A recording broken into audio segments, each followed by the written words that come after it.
রাশিয়ার ইজেভস্ক শহরের এক ইলেকট্রোমেকানিক্যাল প্ল্যান্টে ড্রোন হামলা চালায় ইউক্রেন। কারখানাটি রুশ সামরিক ড্রোন ও আকাশ প্রতিরক্ষা ব্যবস্থা তৈরির জন্য পরিচিত।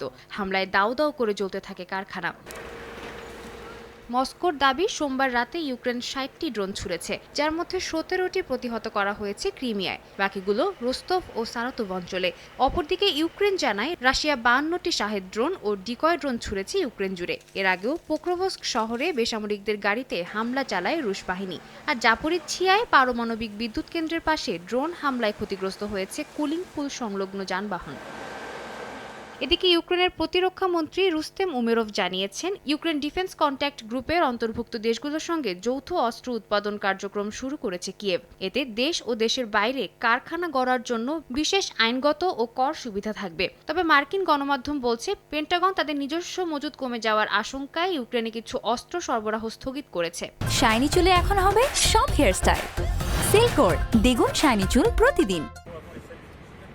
উত্তেজনাপূর্ণ এই পরিস্থিতির মধ্যেই প্যারিস মস্কো সরাসরি ফোনালাপে পুতিনকে আলোচনার টেবিলে ফেরার ডাক দিয়েছেন ফরাসি প্রেসিডেন্ট ইমানুয়েল ম্যাখো। জবাবে রুশ প্রেসিডেন্ট ভ্লাদিমির পুতিন অভিযোগ করেন, এই সংঘাত পশ্চিমা দেশগুলোর নীতির ফল। এদিকে ট্রাম্পের বিশেষ দূত কিথ কেলোগ রাশিয়া যুদ্ধবিরতিতে গড়িমসি করছে বলে মন্তব্য করলে পাল্টা জবাবে ক্রেমলিন জানায় তারা আলোচনার পক্ষেই আছে, বিলম্বে নয়।